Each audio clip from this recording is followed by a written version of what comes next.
now I'd like to introduce our thought leadership sponsor, Kaiser Permanente, represented by our outstanding Alliance board member and community health manager, Amy Weiss. Kaiser Permanente has 7,600 doctors. You can't get an appointment, but it's 7,600 doctors, okay? In 233 medical offices throughout Southern California, and has been dedicated to helping communities thrive and care with care and coverage for more than 75 years. Amy is a very valued member of our board of directors, a true advocate for vibrant economic communities to promote healthy communities right here in the San Fernando Valley. We're so thankful for her leadership support. Please welcome Amy Weiss of Kaiser Permanente.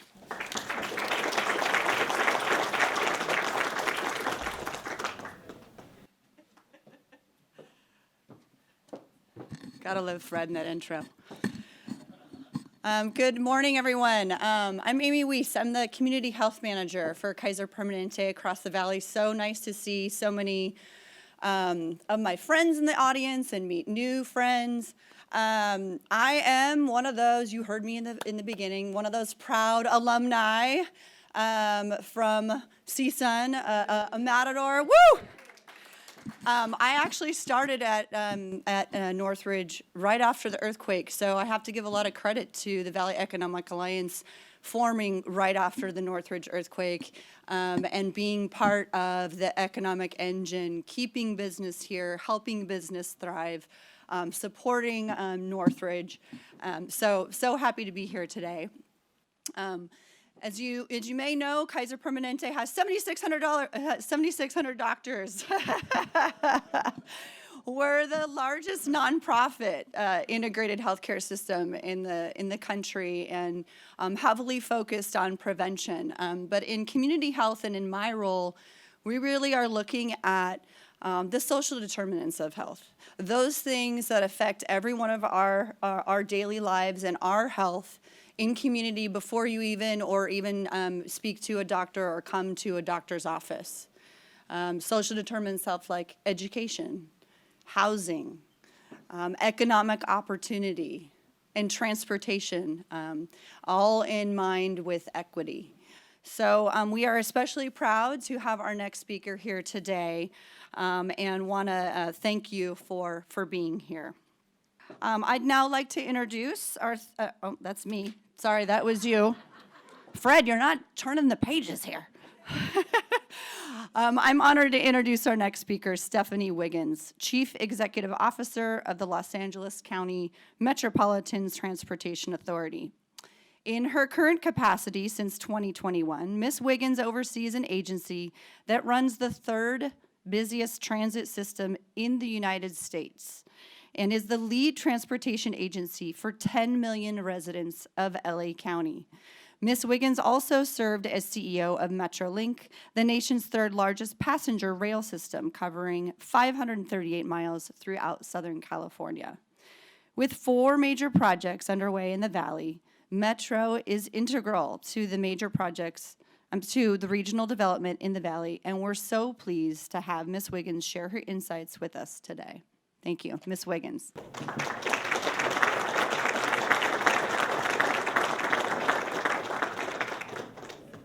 All right. Good morning. Good morning. Thank you, Amy, for the introduction, and thank you for lifting up the social determinants of health and how transportation is one of them.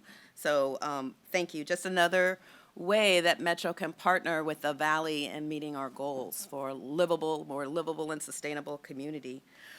We do have many great things in store for the Valley in the coming decade, so there's a lot to talk about.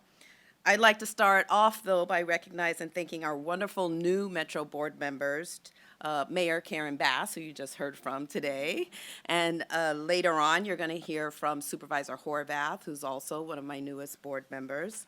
I also want to acknowledge some former Metro board members who are in the audience. First, longtime Valley resident and member of the Alliance, Mel Wilson. And I thought I saw a former board member, Richard Katz. Is he still here? Alliance member.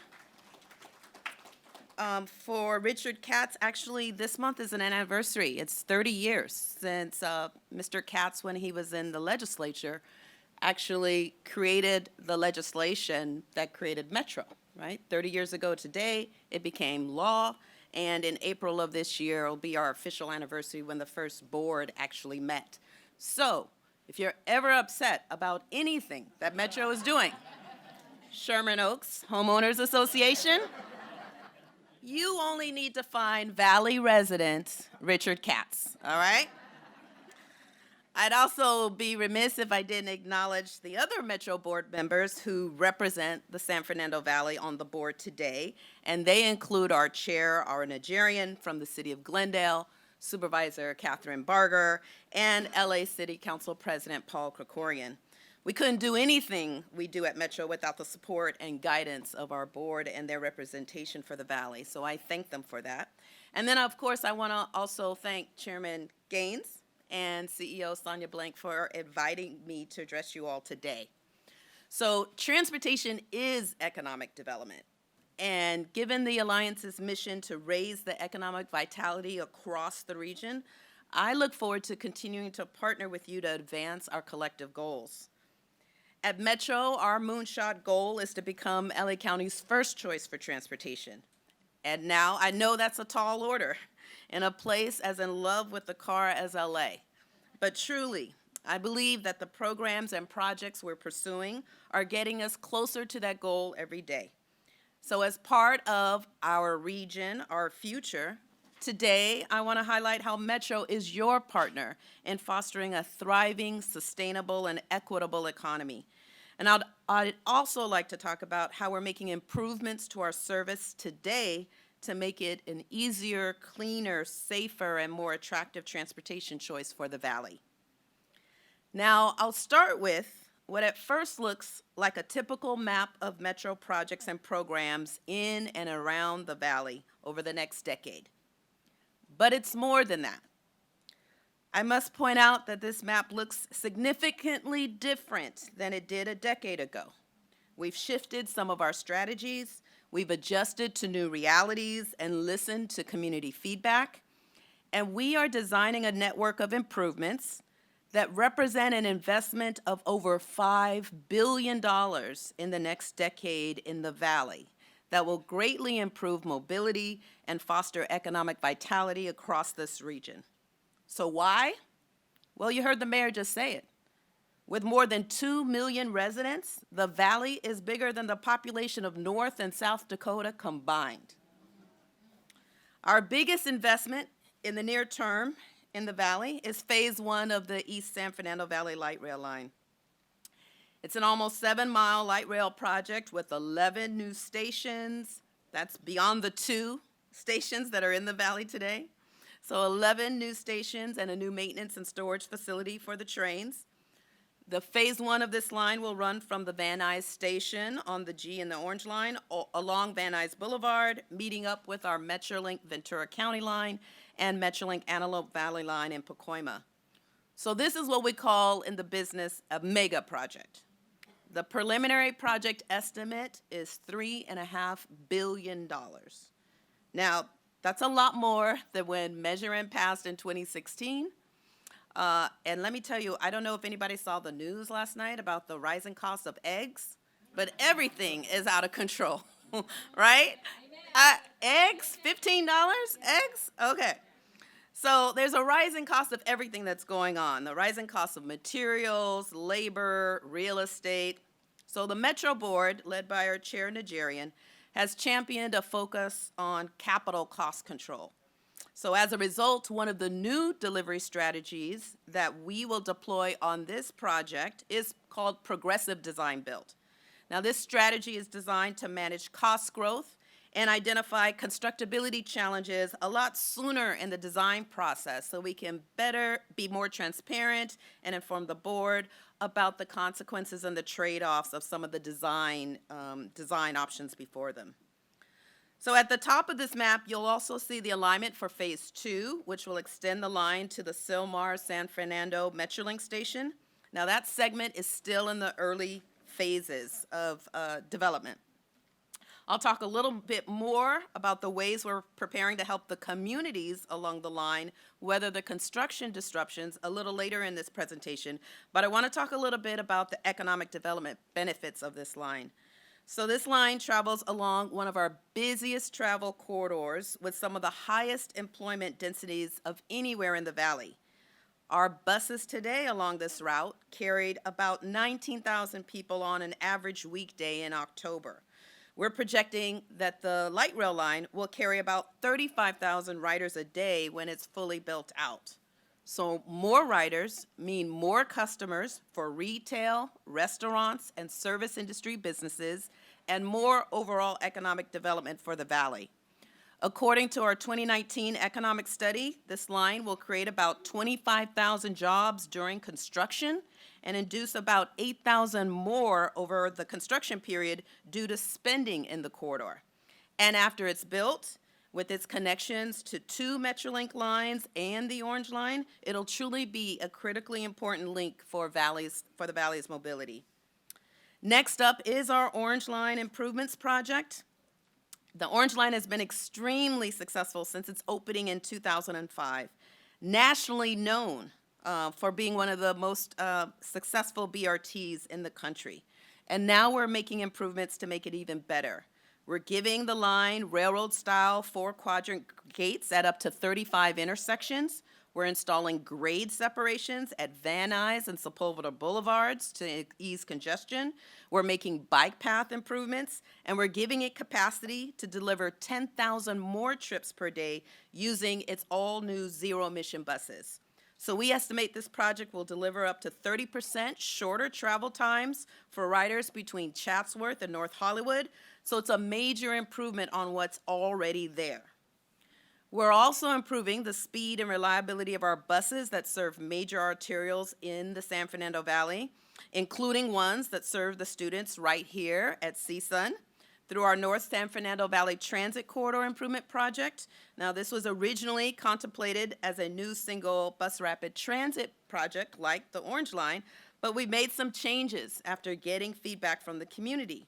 So customers riding the 152 line on Roscoe and 166 line on Nordhoff will enjoy very frequent, every 10-minute service during peak hours and in the afternoon, and they will benefit from peak hour bus lanes on Roscoe, which will ensure more reliable bus service in heavy rush hour traffic.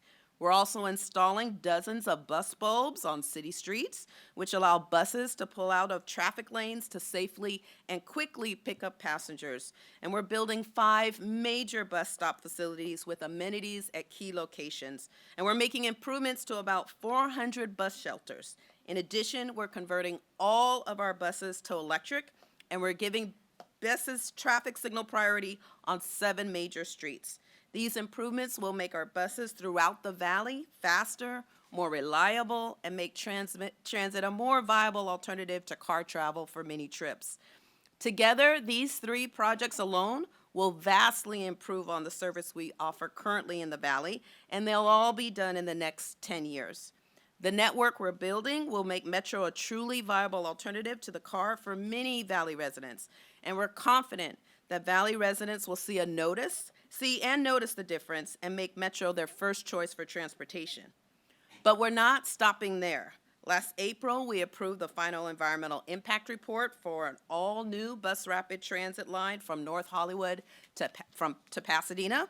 We're aiming to complete it by 2028.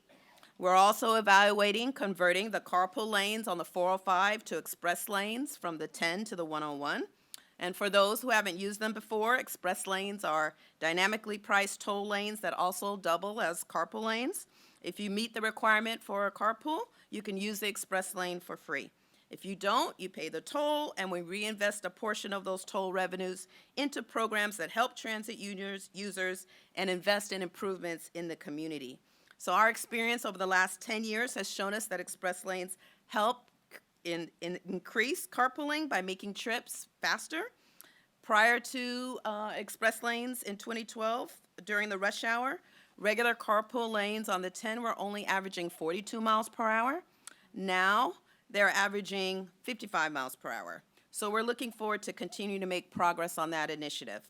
Also on the horizon is our Sepulveda Transit Corridor project. Where's Stuart? Vika still here? Oh, can I say Vika at an Alliance event? Okay, maybe not. All right. But the Sepulveda Transit Project is the mega of all mega projects, which will finally help us provide a viable transit alternative to the 405. Last year, we released our scoping summary report for the project, and we are in the environmental review process and are working with private sector partners on mode and alignment options, but we are steadily making progress. Now, workforce development is one of the Alliance's initiatives. All of these projects will be built utilizing our nationally recognized local hire program, which, by the way, Mayor Bass, when she was in Congress, was the one who authored the legislation for local hire on transportation projects. So we have a nationally recognized local hire program and small business support programs that will apply to all of the projects in the Valley.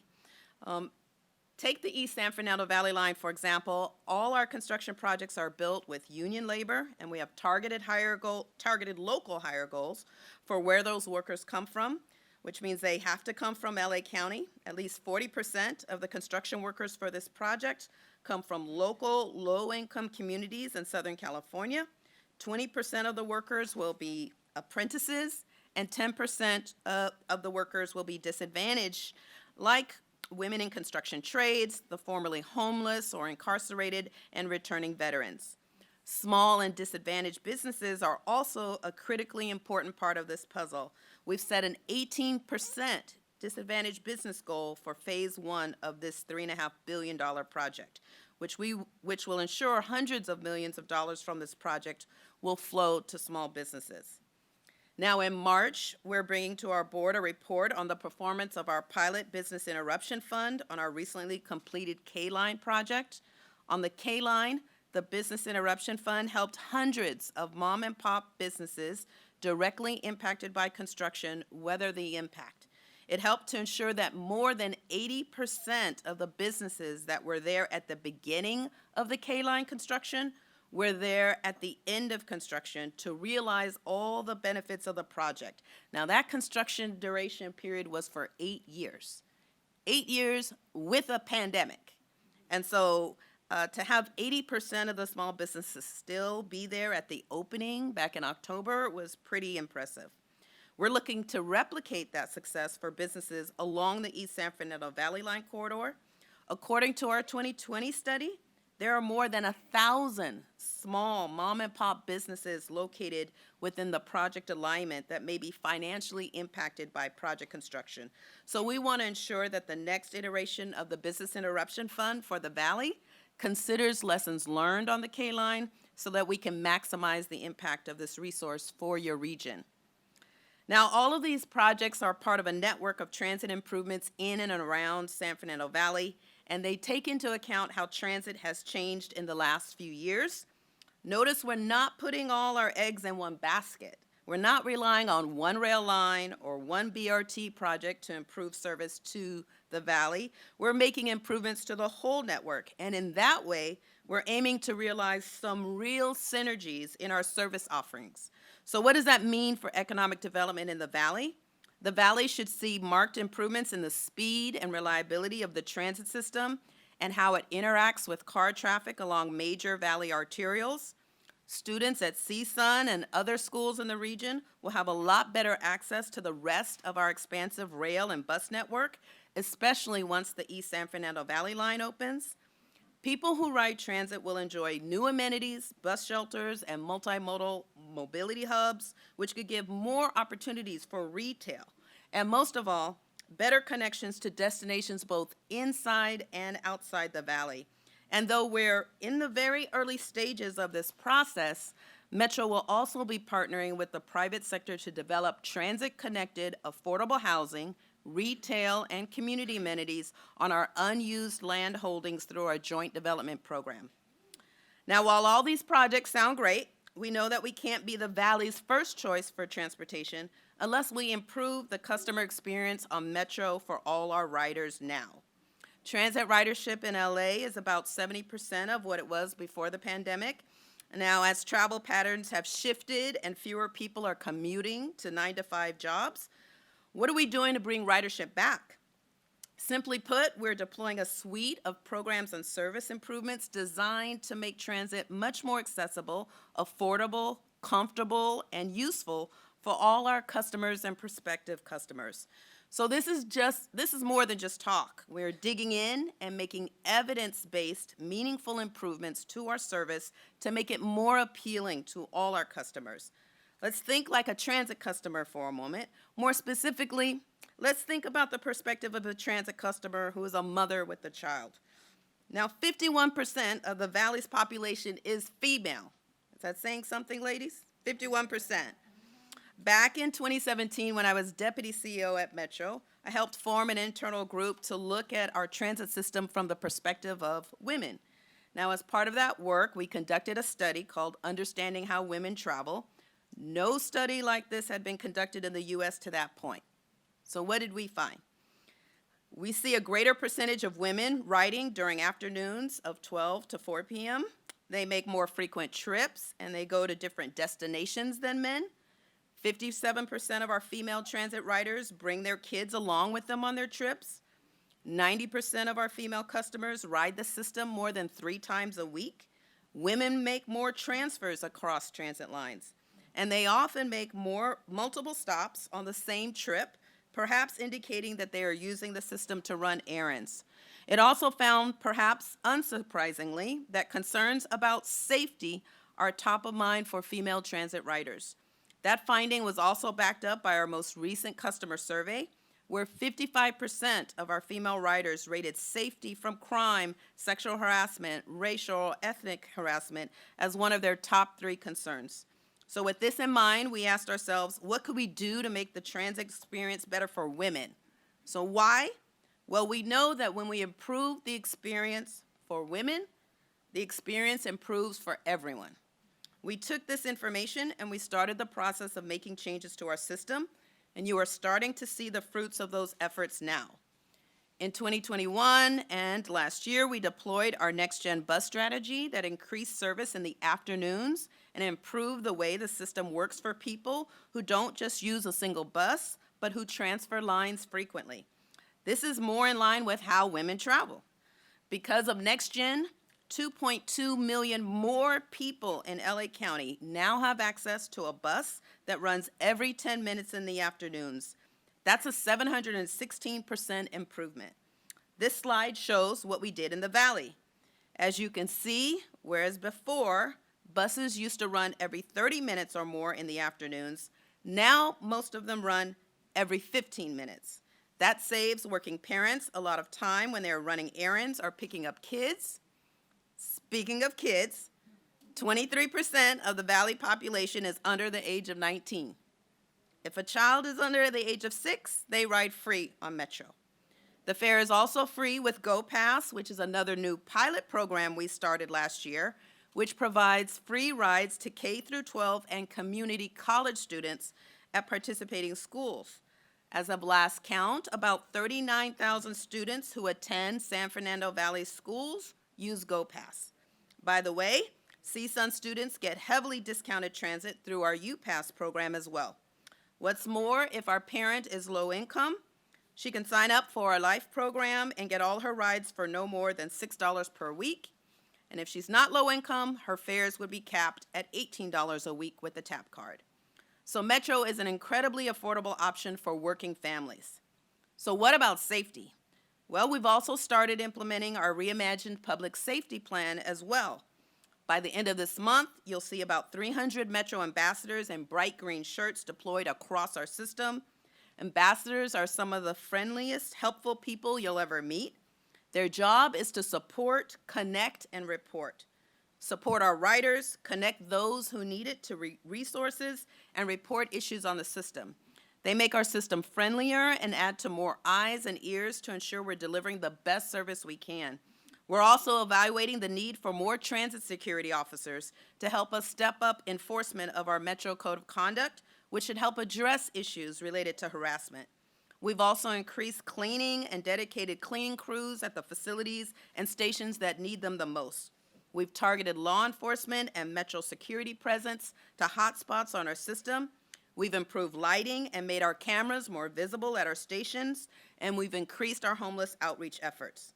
Last fiscal year, our efforts placed over 800 individuals into permanent or interim housing and connected 2,000 more to services through the HMIS system. People riding our system today are going to see cleaner and brighter stations with enhanced security and friendly Metro ambassadors to help us keep the system in good shape. All of these improvements are aimed at making the experience when riding Metro a positive one for all of our customers. Now, I could go on and on about everything going on at Metro. It really is an incredible organization that does a lot to support working people in our county. Now, is everything I want it the way I want it to be? No, far from it. But we are making progress, and we are moving in the right direction toward our moonshot goal of becoming the region's first choice for transportation. Now, I'll leave you with some parting thoughts about the organization, our region, and transit generally. About 100 years ago, Southern California made a conscious decision to move away from trains and embrace the car. Now, that decision and the subsequent economic success of our country in the post-World War II era helped this region in particular to become a global capital for trade, entertainment, manufacturing, defense, and technology. Indeed, the car helped make the valley what it is today. But as we all know well, the shift to the car 100 years ago also had a lot of consequences, both social and environmental. Today, we're on the verge of another major transition in our mobility, the shift away from gas-powered vehicles and toward electric ones. Now, that transition is necessary for the preservation of our environment and the health of our citizens, but it's not the only transition that's happening. Thanks to LA County voters and the Alliance's support, we're also on the verge of making public transportation a real and viable option for millions of Angelenos, including those who make their homes in the Valley. 30 years ago, our region had just one rail line, the Red Line, and no commuter rail line. Now we have 7 rail lines, about 120 miles of rail transit, plus 2 bus rapid transit routes, and more than 500 miles of commuter rail. Our system is steadily getting larger, friendlier, and more comprehensive, and 30 years from now, we'll have Metro or Metrolink trains and dedicated bus lanes in almost every city and every corner of this county. So let's embrace transit today like we embraced the car 100 years ago. Let's usher in a future for the kids at this university, for our children and grandchildren that is more active, cleaner, greener, healthier, and more equitable. At Metro, we want to be your first choice for transportation. With all the improvements we're making and all the projects we're undertaking, we hope to earn that distinction in the months and years to come. Thank you to the Alliance for inviting me to speak today. Go Metro.